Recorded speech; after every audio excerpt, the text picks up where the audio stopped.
वैसे जिस आप फरमा रहे हैं कि ये एक बड़ा इम्पोर्टेंट इशू है। फिर इसी तरह आप देखें ना, हमने गंदम की इंपोर्ट पर भी इजाज़त दी, इंपोर्ट भी हुई, गंदम का मामला भी आया, किसान भी एक तरफ रुलता दिखाई दिया, उसके भी मुतालबात थे। और फिर दूसरी जानिब हुकूमत जो है वो देख रही है कि अगले साल जो पाकिस्तान की ग्रोथ है इंडस्ट्री या ज़राअत पर मुनहसर है। इस टाइम जो अगर देखा जाए तो हुकूमत दावा कर रही है कि जो शरह-नमू ज़री है वो 2% रखने पर इत्तफाक कर रही है, जो एनुअल डेवलपमेंट कमेटी की जो इजलास में चीज़ें सामने आई।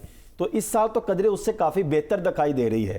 तो आप क्या समझ रहे हैं अगले सालों में, अगले जो रवा आइंदा माली साल होगा उसमें हुकूमत को क्या ज़राअत पर भी कोई मुश्किलात का सामना करना पड़ेगा, क्योंकि किसान तो उनसे अलग करता दिखाई दे रहा है?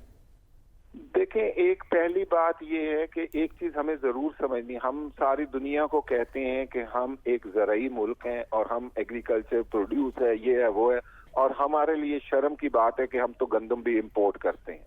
यानी हम किस चीज की ज़राअत की इतना फख्र से बात करते हैं, और हमारी जो यील्ड है, जिसको ये कहा जाता है, जो प्रोडक्शन है हमारी, वो दुनिया में बहुत लो लेवल के ऊपर है। देखिए, गवर्नमेंट को इस वक्त जो फोकस करने की जरूरत है, पहली बात ये है कि वो ज़राअत ही हमारी बैकबोन है। आज भी अगर हम खड़े हैं तो फ्रेंकली इसलिए कि हम एक ज़राई मुल्क हैं, कुछ कर रहे हैं, और उसकी अगर ये प्रोडक्शन को इम्प्रूव करते हैं तो ये जो गंदम इंपोर्ट के ऊपर पैसे देने पड़ते हैं ये नहीं देने पड़ेंगे, नंबर 1। नंबर 2, ज़राअत, मतलब ज़राअत में कभी गवर्नमेंट ने फैसिलिटेट किया कि कोई अच्छा बीज जो है वो लोगों को फराहम कर दे, क्यों यील्ड कम आ रही है उसकी रीजंस को आइडेंटिफाई कर दे, ये किसान नहीं कर सकता। हमारे यहाँ अब जो मेजॉरिटी किसान, देखिए, एक है जो बड़ा जमींदार है, उसके पास रिसोर्सेज ज्यादा है, जो मेजॉरिटी लोग है वो छोटा किसान है। अब छोटे किसान के पास इतने रिसोर्सेज नहीं होते कि वो कोई अपनी रिसर्च कर ले, कोई अच्छा बीज कर ले, तो उसको गवर्नमेंट को फैसिलिटेट करना होता है।